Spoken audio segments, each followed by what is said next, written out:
تو انہوں نے کہا کہ عبداللہ مجھے ڈر ہے کہ تمہاری عمر لمبی ہوگی اور عمر بھر تم اس بات کی پابندی نہیں کر سکو گے، اس لیے میں تمہیں یہ کہتا ہوں کہ تم مہینے میں ایک مرتبہ قرآن ختم کیا کرو۔ حضرت جو عبداللہ تھے انہوں نے رسول اللہ سے کہا کہ رسول اللہ میرے میں اس سے زیادہ کی طاقت ہے، میں کر سکتا ہوں۔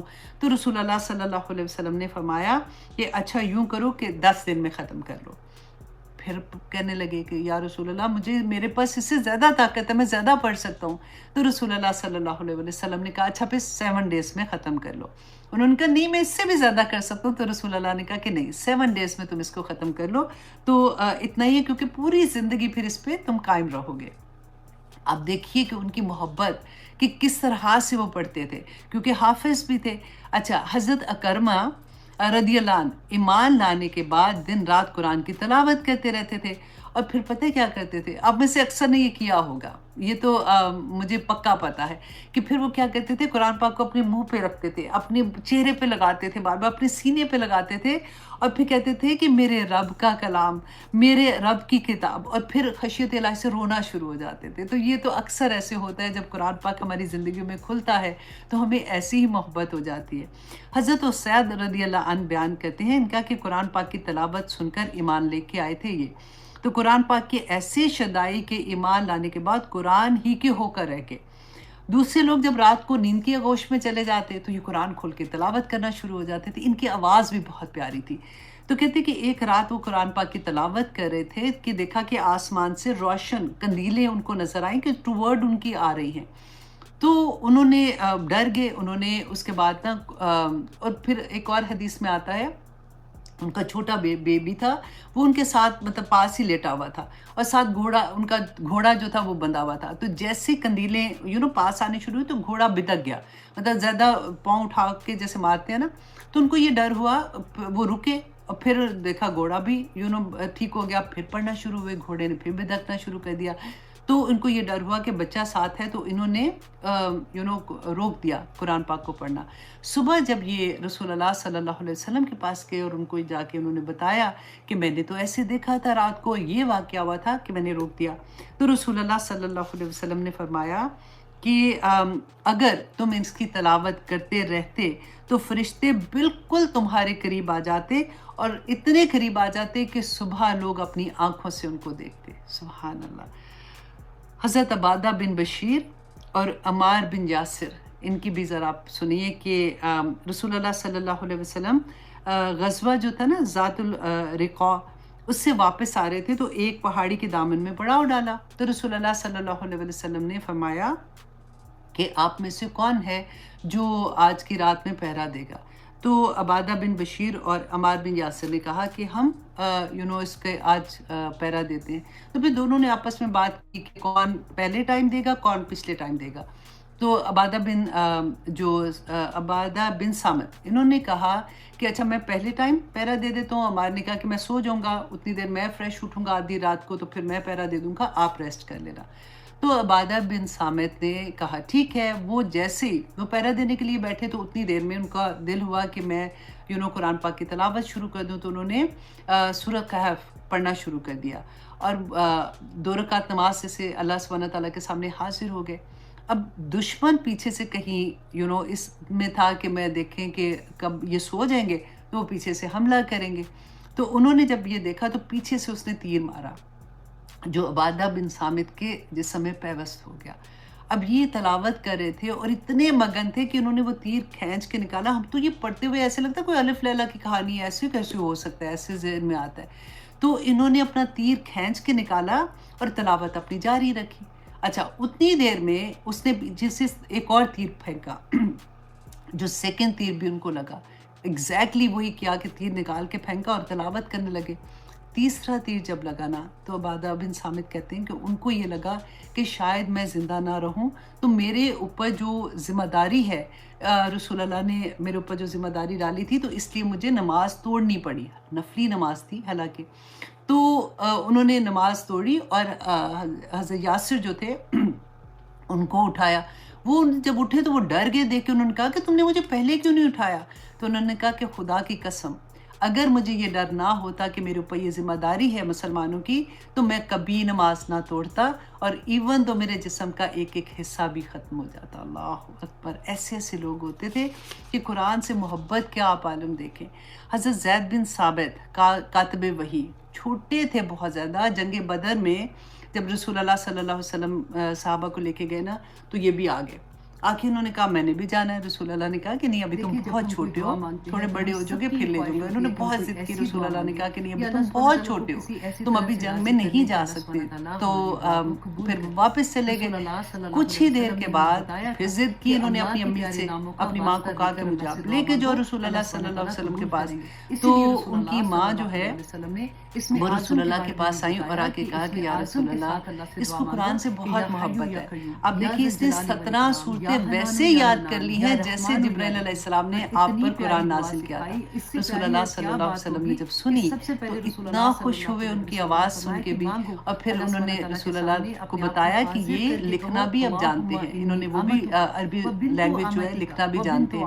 تو رسول اللہ صلی اللہ علیہ وسلم نے ان کو کہا کہ تم میرے لیے عبرانی زبان سیکھو تاکہ میں یہودیوں پہ اعتبار نہیں کرتا جب وہ پڑھتے ہیں کوئی مسئلہ ایسا ہوتا ہے.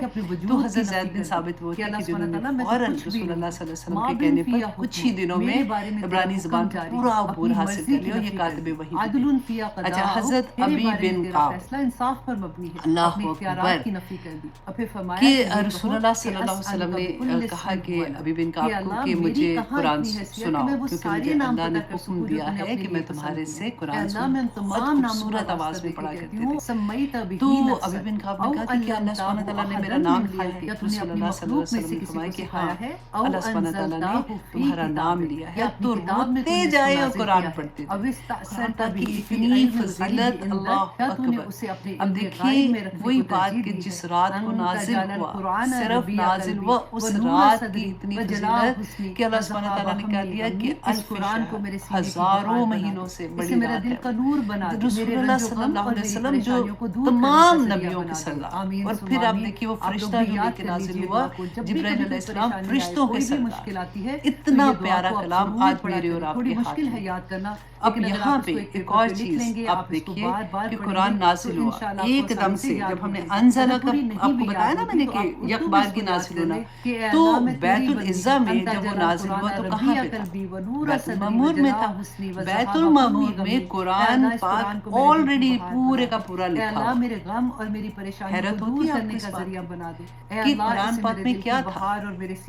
قرآن نے جو قصے تھے وہ ابھی قومیں تو آئی نہیں تھی, ان کے قصے لکھے ہوئے تھے نا اس میں.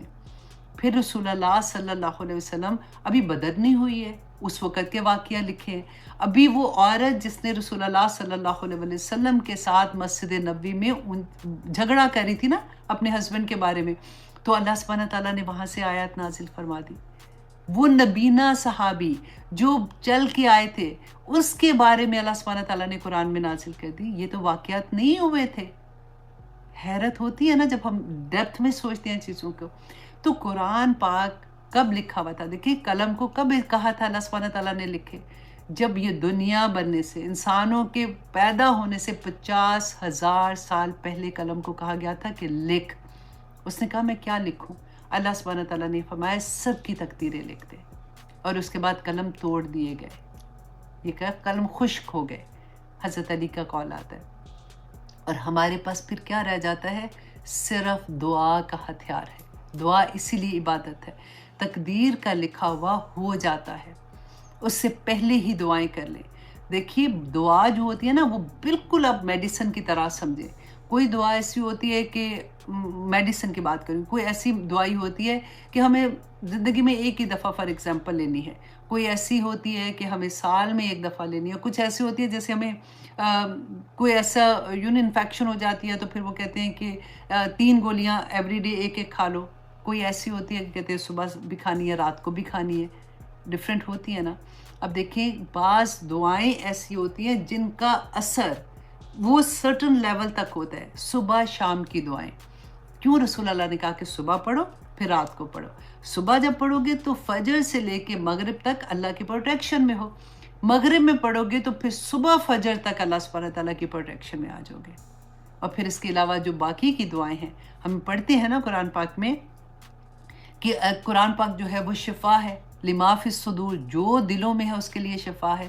اور پھر قرآن پاک تسکین ہے کہ الا بذکر اللہ تطمئن القلوب۔ قرآن پاک آیت الکرسی ایک دفعہ پڑھتے ہیں، رات کو پڑھو تو اللہ سبحانہ تعالیٰ کی حفاظت میں، گھر سے نکلو تو اللہ سبحانہ تعالیٰ کی حفاظت میں۔ اللہ سبحانہ تعالیٰ نے دنیا میں ہمیں یوں ہی نہیں بھیج دیا، وہ اتنی محبت، اللہ سبحانہ تعالیٰ کا اتنا کرم کہ ایک ایک جگہ پر ہماری رہنمائی ہے۔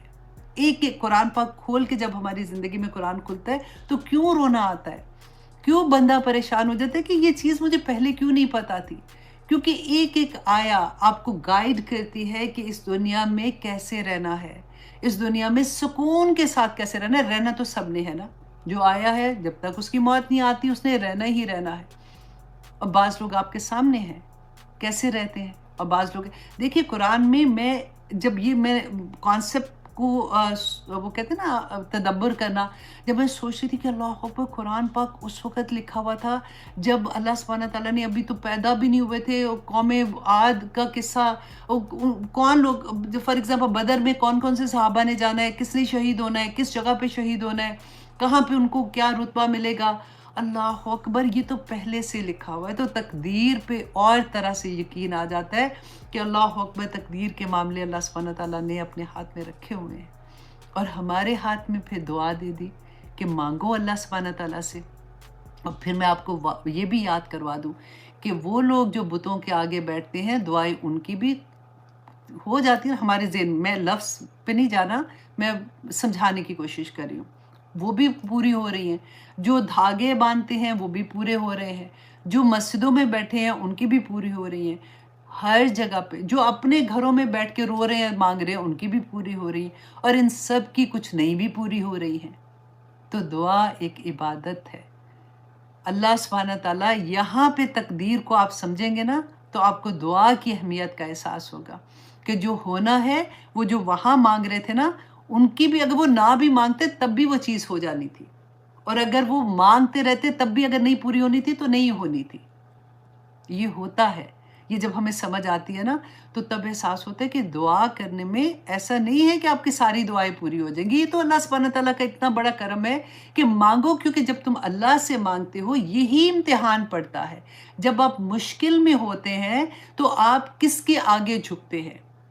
پھر آپ کو اگر کوئی کہتا ہے، دیکھیں غم میں، مشکل میں سب سے زیادہ مشکل اس وقت آ جاتی ہے جب کوئی اپنے لو ون کو ڈاکٹرز جواب دے دیتے ہیں، تو کوئی نہ کوئی ہمیں کہتا ہے کہ فلاں جگہ پہ جاؤ گے تو وہ اس نے فلاں کو ٹھیک کر دیا، تو بغیر سوچے سمجھے کئی دفعہ بندہ وہ حرکت کر جاتا ہے کہ ایمان بھی چلا جاتا ہے بندے کا۔ واضح طور پہ اللہ نے بتا دیا کہ تقدیر میں جو لکھا ہے نا، بیماری بھی تقدیر سے آتی ہے، تکلیفیں بھی تقدیر سے آتی ہیں۔ اللہ سبحانہ تعالیٰ کوئی سبق سکھا رہے ہوتے ہیں، یہ اللہ سبحانہ تعالیٰ کی طرف سے بھی نعمت ہوتی ہے۔ اللہ سبحانہ تعالیٰ نے اگر مسلمان کو جو اتنا اجر ملتا ہے، وہ اس لیے احد میں پڑھا تھا نا، قرآن پاک میں احد کی جنگ میں آیا تھا، جب مسلمان سیڈ تھے، غمگین تھے، تو اللہ سبحانہ تعالیٰ نے کہا کہ وہ جو پچھلے سال تم نے ان کے 70 مار دیے تھے، تو وہ تو اللہ پہ یقین بھی نہیں اس طرح سے کرتے، تو وہ بھی آگے تھے تم سے لڑنے کے لیے۔ تم تو اللہ سبحانہ تعالیٰ پہ یقین کرتے ہو، آج تمہیں نقصان پہنچا ہے تو تم کیوں پریشان ہو؟ تو اس بات کو سمجھنے کی ضرورت ہے کہ جس وقت اللہ سبحانہ تعالیٰ نے ہمیں یہ دعا کا ہتھیار دیا ہے تو ضروری نہیں ہے کہ وہ دعا قبول ہو۔